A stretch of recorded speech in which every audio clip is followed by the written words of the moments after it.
Halo, Assalamualaikum warahmatullahi wabarakatuh. Kami dari kelompok 4 yang beranggotakan Nabila Rizky Aprilia, Dia Putri Ananda Mehela, dan Fadil Abdullah yang akan mempresentasikan hasil diskusi kami melalui video pembelajaran yang kami paparkan yang berjudul Menulis Tujuan Pembelajaran Khusus. Nah, di dalam video ini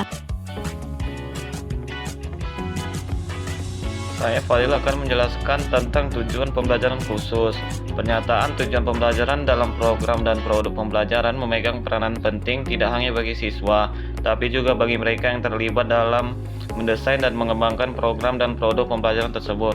Bagi siswa, tujuan pembelajaran yang diinformasikan akan mengarahkan dan memotivasi mereka untuk mempelajari konten atau substansi pelajaran dalam upaya mencapai kompetensi yang ditetapkan. Tujuan yang sejalan dengan prinsip pendekatan komunikasi ini bagi pembelajar hanya memiliki dua pilihan, yang kini bertindak sebagai pihak yang aktif yaitu pembicara dan penulis, atau sebagai pihak yang pasif yang kini sebagai pendengar dan pembaca. Oleh karena itu, penggunaan model pembelajaran dengan tujuan tertentu perlu dipertimbangkan. Ada 3 tujuan pembelajaran khusus. Yang pertama itu memberikan arahan kepada siswa dan guru, berarti memberikan panduan instruksi atau petunjuk yang jelas agar proses pembelajaran dapat berlangsung dengan efektif. Yang kedua itu ada mengarahkan siswa dalam proses pembelajaran untuk mencapai kompetensi yang ditetapkan, berarti guru atau pendidik berperan dalam membimbing dan memfasilitasi siswa selama kegiatan belajar untuk mencapai tujuan atau standar kompetensi yang telah ditetapkan dalam kurikulum. Yang ketiga itu ada membentuk dan mendesain program pembelajaran yang efektif, berarti merancang dan mengembangkan strategi, metode, serta materi pembelajaran yang dirancang untuk membantu siswa mencapai tujuan pembelajaran yang optimal. Saya akan menjelaskan tentang analisis instruksional dan rumusan tujuan pembelajaran khusus. Pengertian analisis instruksional yaitu proses analisis terhadap tujuan pembelajaran umum untuk menghasilkan subkompetensi yang sistematis dan sistemis. Subkompetensi ini menjadi serangkaian tujuan pembelajaran khusus yang harus dipelajari siswa untuk mencapai tujuan umum. Adapun tahapan analisis instruksional yang pertama yaitu penetapan mata pelajaran. Maksudnya menentukan mata pelajaran yang akan dipelajari. Yang kedua, penetapan kompetensi dasar dan penentuan tema. Maksud dari penetapan kompetensi dasar ini yaitu menentukan kompetensi dasar yang perlu dikuasai, sedangkan penentuan tema yaitu merumuskan tema pembelajaran. Yang ketiga, keterhubungan kompetensi dasar dengan tema. Maksudnya mengintegrasikan kompetensi dasar dengan tema. Selanjutnya itu rumusan tujuan pembelajaran khusus atau TPK. Dari rumusan tujuan pembelajaran khusus atau TPK ini terdapat 5 yang perlu dijelaskan. Yang pertama itu definisi artikel ilmiah. Maksudnya itu mahasiswa mampu mendeskripsikan konsep artikel ilmiah. Yang kedua, peran artikel ilmiah.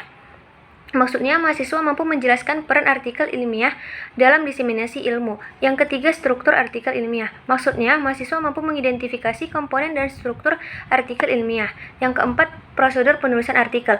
Maksudnya itu mahasiswa mampu menjelaskan prosedur-prosedur apa aja dalam penulisan artikel ilmiah secara sistematik. Yang kelima, publikasi artikel. Maksudnya ini juga mahasiswa harus mampu menyiapkan artikel untuk dipublikasikan. kita masuk ke pembahasan berikutnya, yaitu tujuan pembelajaran khusus dan komponen-komponen yang ada di dalam tujuan pembelajaran khusus. Nah, tujuan pembelajaran khusus ini merupakan deskripsi rinci mengenai kemampuan atau keterampilan spesifik yang harus dipelajari dan dikuasai oleh siswa dalam suatu pembelajaran. Jadi tujuan pembelajaran ini umumnya lebih luas gitu. Jadi berikut adalah ada beberapa poin tentang tujuan pembelajaran khusus.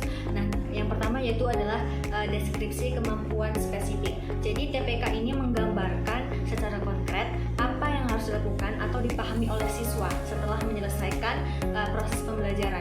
Jadi ini bisa berupa pengetahuan, keterampilan, sikap, atau yang spesifik yang terukur. Nah, yang kedua itu adalah mendukung tujuan pembelajaran umum. Jadi TPK ini dia merupakan langkah-langkah kecil untuk mengarahkan siswa dari pencapaian tujuan pembelajaran umum ke yang bersifat lebih global gitu. Jadi TPK ini membantu guru memecahkan aktivitas pembelajaran yang terfokus dan terukur. Nah, jadi dengan demikianlah TPK itu dapat membantu memecah tujuan pembelajaran yang kompleks menjadi bagian-bagian yang lebih mudah dipahami dan dicapai oleh siswa. Baik, kita masuk ke pembahasan yang terakhir, yaitu tujuan dan komponen-komponen dalam tujuan pembelajaran khusus.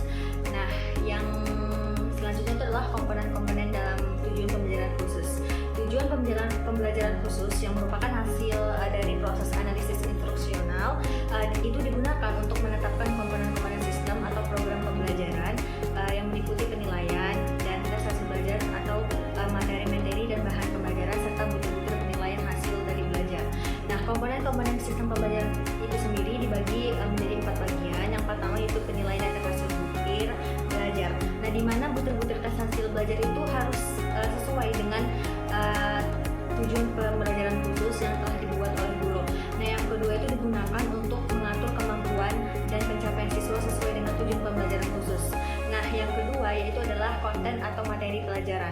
Jadi, materi pembelajaran yang dibuat ini dia harus relevan dengan tujuan pembelajaran khusus.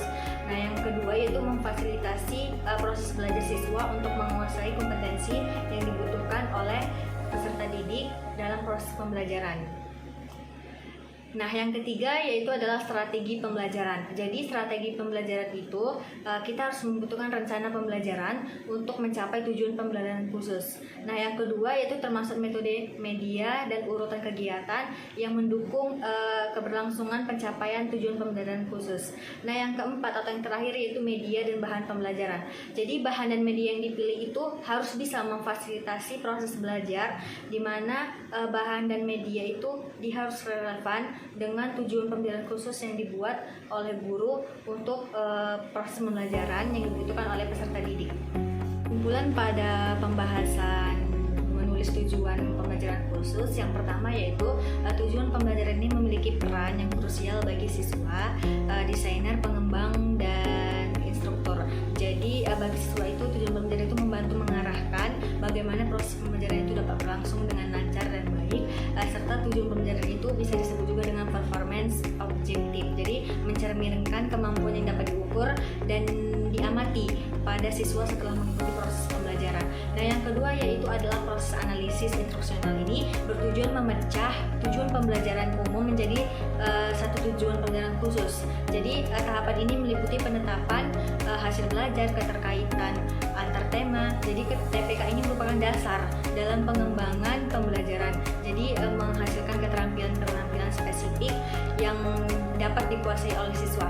Nah, kesimpulan yang terakhir itu adalah penerapan tujuan pembelajaran khusus ini berperan penting dalam proses pendidikan. Jadi membantu guru untuk mencapai tujuan pembelajaran yang telah dibuat. Jadi tujuan pembelajaran khusus ini mendasarkan kemampuan spesifik yang harus menetapkan komponen-komponen tujuan yang telah ditetapkan. Jadi dengan membuat media atau strategi atau metode pembelajaran yang dapat digunakan untuk